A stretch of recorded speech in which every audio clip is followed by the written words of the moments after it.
इस सेशन में हम स्ट्रीम्स के बारे में जानकारी लेंगे। स्ट्रीम्स का अर्थ है जब भी आपको जावा में किसी सोर्स पे कुछ रीड करना है डेटा या वहां से राइट करना है तो फिर आपको स्ट्रीम्स की आवश्यकता रहती है। तो स्ट्रीम्स एक तरह से आपका माध्यम है जिससे आप डेटा राइट कर सकते हैं या रीड कर सकते हैं किसी पर्टिकुलर सोर्स पे। इसके लिए हमें स्ट्रीम क्लासेस और उसके फंक्शंस की आवश्यकता रहती है। हमारे पास मुख्यतः दो तरह की स्ट्रीम क्लासेस अवेलेबल है, बाइट स्ट्रीम और कैरेक्टर स्ट्रीम। यदि आप बाइट लेवल पे कुछ ट्रांसफर करना चाहते हैं या राइट करना चाहते हैं या रीड करना चाहते हैं कुछ किसी पर्टिकुलर सोर्स से, तो इसके लिए आप बाइट स्ट्रीम क्लासेस का प्रयोग कर सकते हैं। और इसी तरह से यदि आप यूनिकोड कैरेक्टर्स में कुछ रीड करना चाहते हैं या राइट करना चाहते हैं किसी पर्टिकुलर सोर्स के साथ, तो आप कैरेक्टर स्ट्रीम का प्रयोग कर सकते हैं। तो इसका अर्थ ये हुआ कि बाइट स्ट्रीम में कुछ क्लासेस हमारे पास अवेलेबल है और कुछ कैरेक्टर स्ट्रीम में अवेलेबल है। जैसा कि मैं यहाँ पे एग्जांपल के द्वारा आपको शो कर देता हूँ। यहाँ यदि आप देखें लेफ्ट साइड पे बाइट स्ट्रीम क्लासेस है और राइट साइड पे कैरेक्टर स्ट्रीम क्लासेस है। और बाइट स्ट्रीम में काफी सारी क्लासेस हैं, बफर्ड इनपुट स्ट्रीम है, बफर्ड आउटपुट स्ट्रीम है। यदि ध्यान दे तो एक सेगमेंट इनपुट का एक सेगमेंट आउटपुट का साथ में जरूर है। इनपुट का अर्थ है रीड करने के लिए और आउटपुट का अर्थ है राइट करने के लिए। इस तरह से डेटा है इनपुट आउटपुट स्ट्रीम के साथ, फाइल है इनपुट आउटपुट स्ट्रीम के साथ और इनपुट आउटपुट स्ट्रीम अलग से भी अवेलेबल है। साथ में एक प्रिंट स्ट्रीम अवेलेबल है जिससे आप प्रिंट कर सकते हैं किसी पर्टिकुलर आउटपुट को। इसी तरह से आपके पास कैरेक्टर स्ट्रीम भी अवेलेबल है, क्लासेस के लिए अलग से अवेलेबल है इसमें क्लासेस। इसमें buffer reader, buffer writer, file reader, file writer, input stream reader, output stream reader, reader writer और प्रिंट राइटर। तो इसका अर्थ ये हुआ कि आप दोनों में से जो माध्यम यूज करते हैं उनमें इन क्लासेस का प्रयोग करते हुए आप आसानी से किसी पर्टिकुलर सोर्स पे रीड या राइट कर सकते हैं। सोर्स का अर्थ यहाँ किसी फाइल से है, मैं किसी भी पर्टिकुलर एक फाइल पे रीड या राइट कर सकता हूँ। अब सबसे इंपॉर्टेंट पॉइंट यहाँ पे ये है कि मुख्यतः ये जो क्लासेस होती है एक ग्रुप के अकॉर्डिंग चलती है। जैसे इनपुट स्ट्रीम, अगर आपको कुछ पर्टिकुलर बफर में कुछ रीड करना है तो इनपुट का प्रयोग करेंगे, कुछ राइट करना है तो आउटपुट का। इसी तरह से इनपुट आउटपुट के साथ ही मिला के हम आसानी से किसी भी पर्टिकुलर सोर्स से रीड और राइट कर सकते हैं। इससे पहले कि आगे बढ़े हम एक एग्जांपल को भी देखेंगे जो रीड राइट स्ट्रिंग के रूप में अवेलेबल है। लेकिन इससे पहले एक पॉइंट जो नीचे की तरफ डिस्क्राइब किया गया है, यहाँ एक डेटा सोर्स दिया गया है। आप इसे एक फाइल मान के चले। अब मान लीजिए इस डेटा सोर्स फाइल से मुझे कुछ रीड करना है, तो यदि मैं बाइट बेसिक इनपुट आउटपुट में रीड करना चाहता हूं तो इसके लिए मैं बाइट सेगमेंट की क्लास का प्रयोग कर सकता हूं, जैसे इनपुट स्ट्रीम।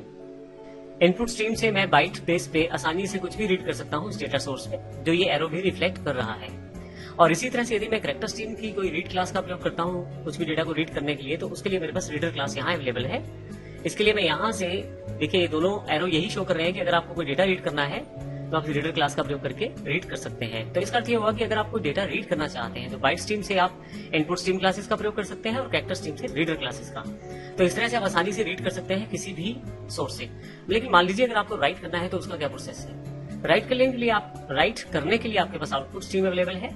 यदि आप बाइट स्ट्रीम्स को फॉलो करते हुए कुछ राइट करना चाहते हैं किसी सोर्स पे, तो आप आउटपुट स्ट्रीम क्लासेस का प्रयोग करेंगे। और यदि आप कैरेक्टर स्ट्रीम का प्रयोग करते हुए कुछ राइट करना चाहते हैं अपने सोर्स में, तो राइटर क्लास का प्रयोग करेंगे। तो हमने कलर कोड्स के अकॉर्डिंग यहाँ डिफरेंशिएट करने की कोशिश की है। रीड करने के लिए आपको इनपुट स्ट्रीम या रीडर और राइट करने के लिए आउटपुट स्ट्रीम या राइटर। ये केवल एग्जांपल के लिए हमने प्रयोग किया है। लेकिन इन सबसे पहले हम एक बेसिक एग्जांपल देखते हैं, रीड राइट स्ट्रिंग डॉट जावा, जिससे हम समझेंगे कि किस प्रकार से आप किसी स्ट्रिंग को रीड और राइट कर सकते हैं।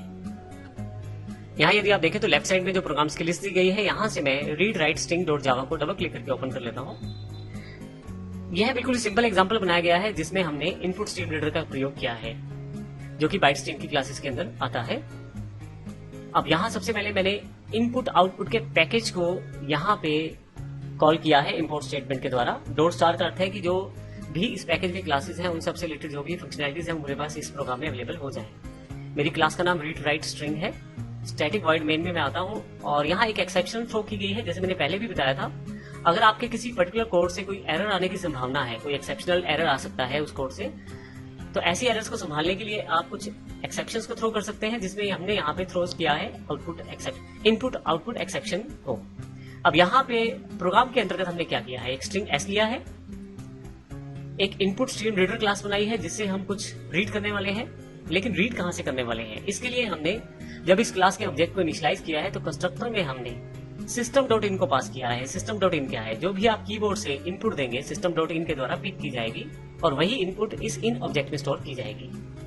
फाइनली आप इसको बफर में रीड करना चाहते हैं, यानी कि आप कैरेक्टर बाय कैरेक्टर रीड ना करके इकट्ठा लाइन बाय लाइन रीड करना चाहते हैं, तो आप आसानी से इसे डॉट इन को फिर से पास कर देते हैं बफर रीडर में। तो एक तरह से दो क्लासेस का प्रयोग किया है, एक जो कंसोल से इनपुट लेता रहेगा, कीबोर्ड से रीड करता रहेगा, और उसके पश्चात जो वो रीड करेगा उसको बफर रीडर के द्वारा इकट्ठा करता रहेगा बीआर ऑब्जेक्ट में।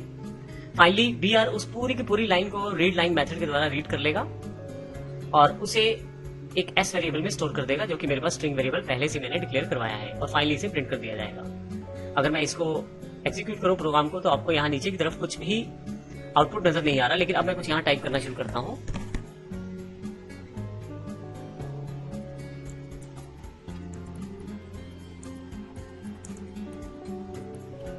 मैंने यहाँ कुछ टाइप कर दिया है। जैसे ही एंटर प्रेस करता हूँ तो जितना भी मैंने वहां पे कुछ भी टाइप किया था वो सारा का सारा रीड कर लिया गया है इनपुट स्ट्रीम रीडर के द्वारा पहले, फिर उसे बफर रीडर के द्वारा इकट्ठा एक लाइन सेगमेंट में उठा लिया गया है br डॉट रीड लाइन के साथ, और उसे एस यानी कि स्ट्रिंग में साइन कर दिया गया है, और इस प्रकार उस एस को मैंने प्रिंट करवा दिया है।